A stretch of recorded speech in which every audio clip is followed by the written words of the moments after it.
memahami Alkitab dengan pembuktian terbalik. Saya Pendeta Henry Tan Dianta MPS dari Gereja Allah Gaefu. Kenapa Pak Pendeta hati disenyum-senyum? Begini Pak, kalau ada gereja Tritunggal bisa masuk surga, Alkitab bohong. Kalau ada PDT, RM, ikan besar, ikan kecil, Tritunggal bisa masuk surga, Alkitab bohong. Kalau ada kalian umat dari gereja Tritunggal bisa masuk surga, Alkitab bohong. Nah sekarang saya mau ngasih pengajaran ya, bagaimana memahami Alkitab dengan pembuktian terbalik. Yang pertama harus dilakukan adalah pikiran dibuka mengerti kitab suci. Lukas 24 ayat 45, 2 Korintus 3 ayat 14. Jadi gimana dong Pak? Harus sembah Yesus. Sembah Yesus Kristus satu-satunya Tuhan Allah, titik. Nggak pakai koma, nggak pakai embel-embel. Ya, jadi jangan Bapa dalam nama Yesus atau Tritunggal atau apapun juga. Sembah Yesus Kristus satu-satunya Tuhan Allah itu. Maka pikiran dibuka mengerti kitab suci. Pembuktian terbalik, setiap ayat Alkitab itu ada konteks waktunya. Coba ya, Anda ngerti nggak bahwa Kejadian pasal 1 ayat 1 sampai 31 pada saat penciptaan langit bumi itu konteks waktunya terjadi pada tahun 6000 sebelum Masehi. Paham nggak? Paham Pak Dede? Oke. Yohanes 1 ayat 1 sampai 3. Pada mulanya firman bersama-sama dengan Allah, firman adalah Allah. Itu konteks waktunya adalah di era kekekalan. 36,5 miliar tahun sebelum Masehi. Paham? Paham Pak. Nah, maka dari itu semua ayat Alkitab itu ada konteks waktunya. Nah, sekarang saya mau kasih tahu cara pembuktian terbalik.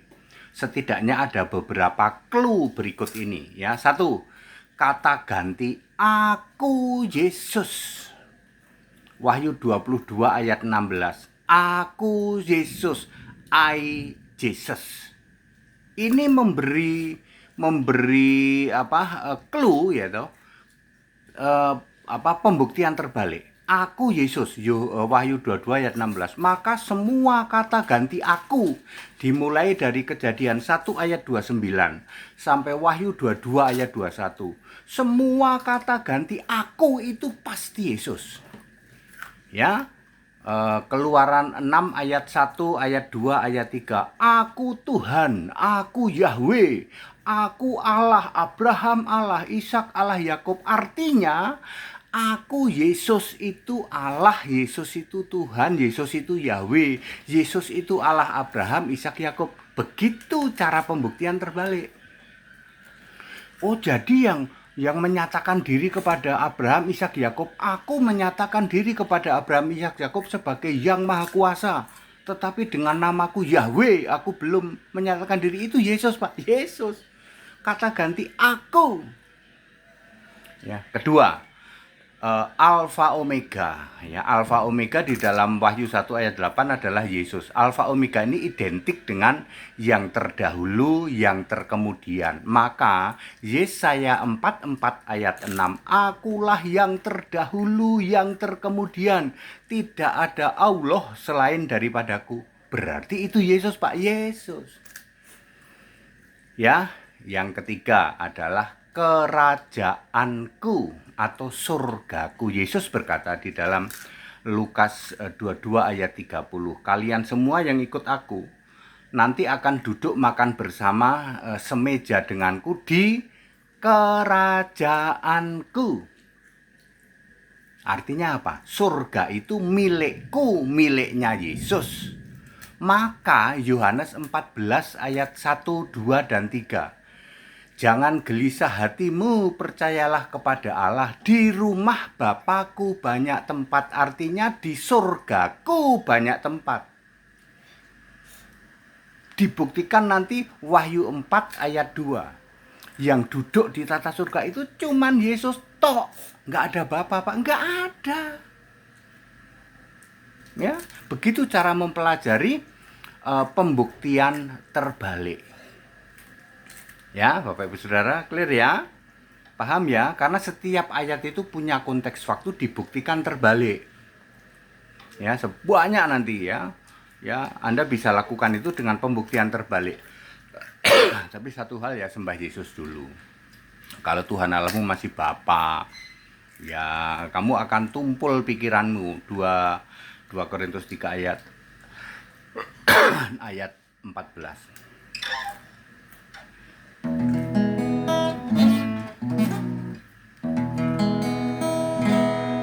Hanya Kristuslah yang bisa membuka pikiranmu, melenyapkan seluruh, supaya tidak tumpul pikiranmu kan dibuka untuk mengerti kitab suci, untuk mengerti kitab suci.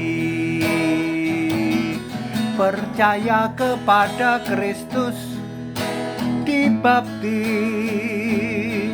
Yesuslah satu-satunya Tuhan Allah, ditinggikan, dimuliakan namanya, dulu, sekarang, sampai selamanya. Jadi very clear ya, setiap ayat Alkitab itu ada konteks waktunya. Maka dari itu, cara paling mudah adalah pembuktian terbalik. Ya, yang sudah berlalu ya biarin, ayat-ayat yang sudah berlalu, sudah tidak terpakai, sudah tidak relevan. Caranya dengan pembuktian terbalik, tapi jauh lebih penting percaya dulu pada Yesus Kristus supaya pikiranmu dibuka, mengerti kitab suci. Lukas 24 ayat 45. That it, haleluya, amin.